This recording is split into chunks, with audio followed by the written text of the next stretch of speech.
कहानी की शुरुआत योंग नाम के एक मशहूर बॉक्सर से होती है। योंग अभी सिर्फ 16 ही साल का था, पर अपनी काबिलियत की वजह से वो पूरे शहर में काफी ज्यादा मशहूर हो चुका था। एक रात मैच जीतने के बाद योंग अपने घर वापस जाने के लिए बहुत उत्सुक था, क्योंकि उसकी माँ और बहन घर पर उसका इंतजार कर रहे थे। पर जैसे ही वो घर पहुंचा तो उसने देखा कि वहां उन दोनों की लाश पड़ी हुई थी, और तभी अचानक से एक आदमी ने पीछे से उसके ऊपर भी हमला कर दिया। पर क्योंकि योंग एक ट्रेंड बॉक्सर था तो उसने बड़ी ही आसानी से खुद को बचाकर उस कातिल को जान से मार दिया। 2 साल बाद एक स्कूल में कुछ लड़के योंग की खबर सुन रहे थे कि असल में जिन लोगों ने उसके परिवार पर हमला किया था वो सभी चोर थे, पर फिर भी योंग ने अपनी बॉक्सिंग स्किल्स से उन सभी को खत्म कर दिया था, और इसी वजह से उसके ऊपर खून का इल्जाम लगाकर उसे जेल भेज दिया गया था। उसी क्लास में सोबिन नाम का एक लड़का भी था जो नया नया इस स्कूल में आया था। असल में सोबिन को उसके पिछले स्कूल में बहुत ज्यादा परेशान किया जाता था, जिससे बचने के लिए उसने अपना स्कूल बदला था, और धीरे धीरे उसे ये स्कूल अच्छा भी लगने लगा था।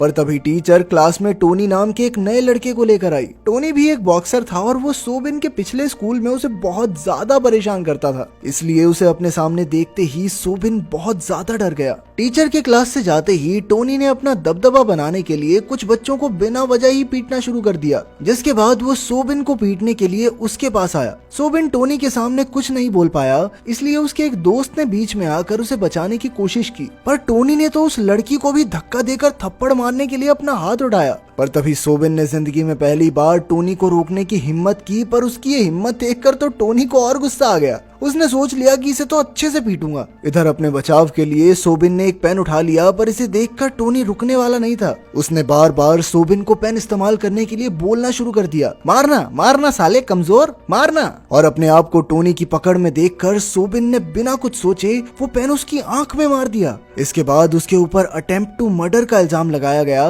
पर सोबिन कोर्ट में टोनी के खिलाफ कुछ नहीं बोल पाया, जिसके चलते उसे 2 साल की सजा सुना दी गई। कोर्ट से जेल ले जाने के लिए उसे एक बस में बैठाया गया, जहां किस्मत से उसकी सीट योंग के साथ थी। जेल पहुंचकर सभी कैदियों को अलग अलग सेल्स में डाल दिया गया, जहां सोबिन की दोस्ती मिन नाम के एक चोर से हुई। उन दोनों को एक ही सेल में डाला गया था, जहां एक आदमी ने उन्हें जेल में चल रहे राज के बारे में बताया। उस जेल में जून, आकियो और हान नाम के 3 सबसे बड़े कैदी थे, जिनमें से जून तो अच्छा आदमी था, जो आकियो और हान को बाकी कैदियों को तंग करने से रोकता था। लेकिन फिर हाल ही में आकियो और हान ने एक प्लान बनाकर जून को फंसा दिया, जिस वजह से पुलिस ने उसे एक अलग कमरे में बंद कर दिया था, और तभी से आकियो और हान सभी कैदियों को परेशान करने में लगे हुए थे। लेकिन वहाँ का सबसे ताकतवर कैदी अभी भी योंग ही था, जिससे सभी लोग काफी डरते थे। लेकिन योंग की अच्छी बात ये थी कि वो बिना किसी बात के लड़ता नहीं था। अगले दिन सोबिन और मिन चुपचाप खड़े होकर आकियो और हान के बीच चल रहे फुटबॉल मैच को देख रहे थे,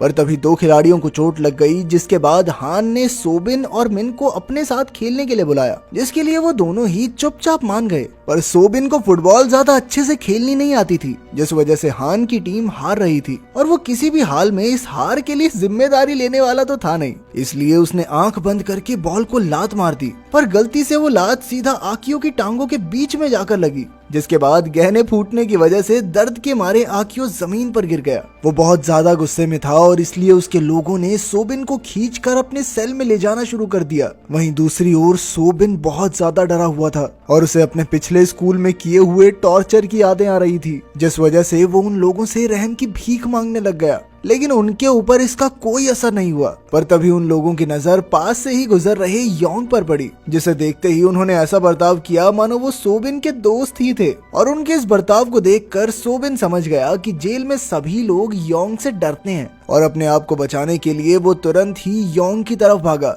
वैसे तो योंग फालतू चक्करों में पड़ता नहीं था, लेकिन अपने सामने सोबिन को यूं गिड़गिड़ाते हुए देखकर उसने उसकी मदद करने का फैसला किया। और जब आकियो ने उसे रोकने की कोशिश की तो योंग ने एक ही मुक्के में उसे नीचे गिरा दिया। जेल में सभी बच्चों को पढ़ाया भी जाता था, पर क्लास के दौरान आकियो की नजर सिर्फ सोबिन पर ही थी, जिसे वो किसी भी हाल में सबक सिखाना चाहता था। क्लास के तुरंत बाद एक गार्ड सोबिन को किसी से मिलवाने के लिए लेकर गया, और ये आदमी कोई और नहीं बल्कि टोनी ही था, जिसकी एक आंख अब पूरी तरह से खराब हो चुकी थी। साथ ही उसे स्कूल से भी निकाल दिया गया था, जिस वजह से वो अपनी जिंदगी सड़कों पर बिता रहा था, और उसका मानना था कि उसके साथ ये सब सोबिन की वजह से हुआ था, और अब वो किसी भी हाल में उसे जान से मारना चाहता था। ये बात सुनते ही सोबिन हमेशा की तरह उससे अपनी जान की भीख मांगने लग गया, लेकिन टोनी को भी उसकी इस बात से कोई फर्क नहीं पड़ा। क्लास के दौरान सोबिन की नजर योंग पर पड़ी, जो उस वक्त अपनी ट्रेनिंग कर रहा था, और उसे देखते ही सोबिन को एहसास हुआ कि उसके पास अभी 2 साल पड़े हैं बाहर जाने में, और अगर वो अच्छे से बॉक्सिंग सीख जाए तो अपनी जान बचा सकता है। इसके बाद वो तुरंत ही योंग को अपना ट्रेनर बनाने के लिए चला गया, जिसके लिए पहले तो योंग ने साफ इनकार कर दिया, क्योंकि उसे लगता था कि शायद सोबिन अपनी काबिलियत का गलत फायदा उठाएगा। पर जब सोबिन ने उसे अपने साथ हुए बर्ताव के बारे में बताया तो योंग को विश्वास हो गया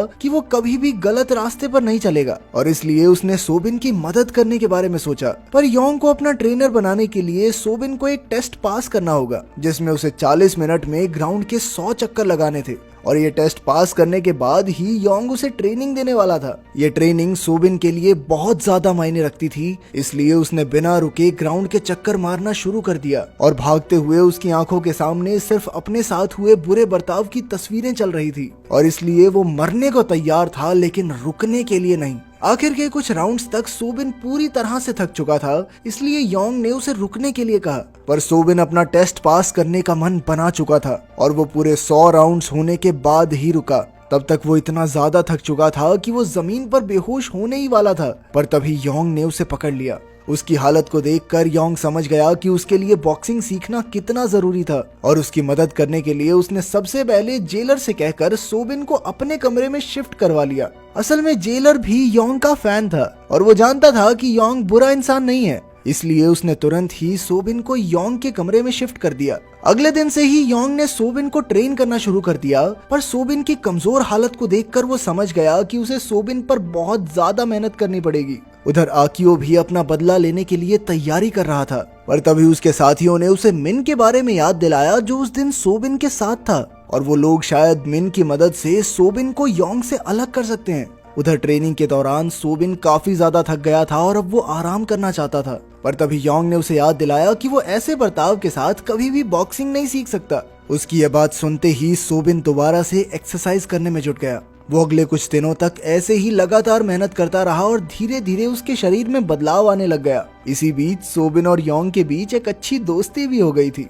वहीं बाहर टोनी ने एक एक करके शहर के सभी गुंडों से लड़ना शुरू कर दिया, और एक दिन ऐसी ही लड़ाई के दौरान एक बहुत बड़े गैंगस्टर की नजर उस पर पड़ी, जिसने उसकी काबिलियत को देखते हुए उसे अपने लिए काम करने को कहा। पर टोनी इस चीज के लिए तैयार नहीं था, और इसीलिए उसने उस गैंगस्टर की बेइज्जती कर दी, जिसके जवाब में गैंगस्टर ने उसे एक ही थप्पड़ में नीचे गिरा दिया, और फिर उसने टोनी को उसका ऑफर मानने का एक आखिरी मौका दिया। टोनी को पैसों की सख्त जरूरत थी, और इसीलिए वो उस गैंगस्टर के लिए काम करने को राजी हो ही गया। उधर जेल में लंच के टाइम मिन ने सोबिन को बताया कि कुछ ही दिनों बाद योंग को बड़े लोगों की जेल में भेज दिया जाएगा, जिसके बाद सोबिन को आकियो से बचाने वाला कोई नहीं होगा। ये बात सुनते ही सोबिन काफी निराश हो गया, क्योंकि योंग ने उसे इस बारे में कुछ भी नहीं बताया था, और इसलिए वो तुरंत ही योंग से बात करने के लिए चला गया। पर योंग ने उसे समझाया कि कभी ना कभी तो उसे खुद के लिए लड़ना ही पड़ेगा ना, और वो समय जल्द ही आने वाला है। तो उसकी बात मानकर सोबिन दोबारा से ट्रेनिंग में लग गया। उधर आकियो के आदमी मिन को तंग कर रहे थे, पर तभी सोबिन वहां पहुंच गया,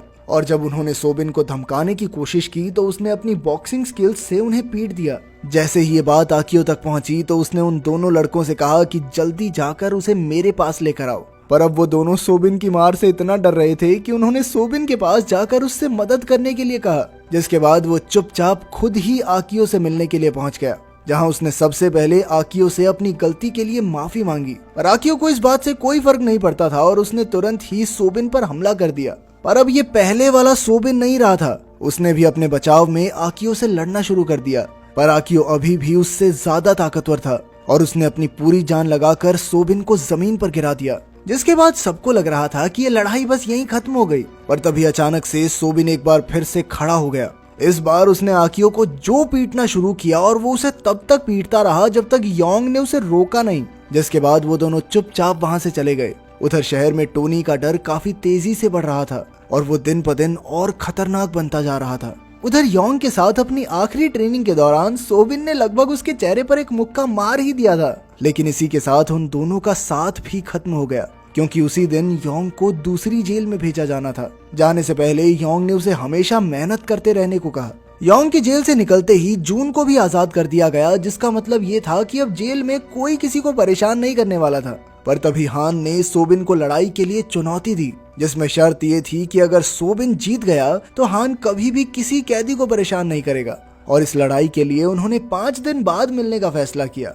इसी बीच टोनी दोबारा से सोबिन से मिलने आया क्योंकि जेल के बाहर तक सोबिन की ट्रेनिंग के चर्चे चल रहे थे, लेकिन वो डरने की बजाय काफी खुश था क्योंकि अब उनकी लड़ाई टक्कर की होने वाली थी। कुछ दिनों बाद मैच के दौरान हान और सोबिन एक दूसरे को कांटे की टक्कर दे रहे थे और सोबिन की कड़ी मेहनत के सामने हान भी ज्यादा देर टिक नहीं पाया और अपनी हार मानते हुए उसने अपने वादे को पूरा करने का फैसला किया। उस दिन के बाद से जेल में कभी भी किसी को परेशान नहीं किया गया और धीरे धीरे सभी लीडर एक दूसरे के काफी अच्छे दोस्त भी बन गए। कुछ इसी तरह सोबिन की कैद के 2 साल भी बीत गए और जेल के बाहर निकलते ही उसका सामना टोनी से हुआ, जिसने बिना कुछ बोले ही उससे लड़ना शुरू कर दिया। उनकी लड़ाई के दौरान हमने देखा कि वो दोनों ही इतने फुर्तीले थे कि वो एक दूसरे को एक मुक्का भी नहीं मार पा रहे थे।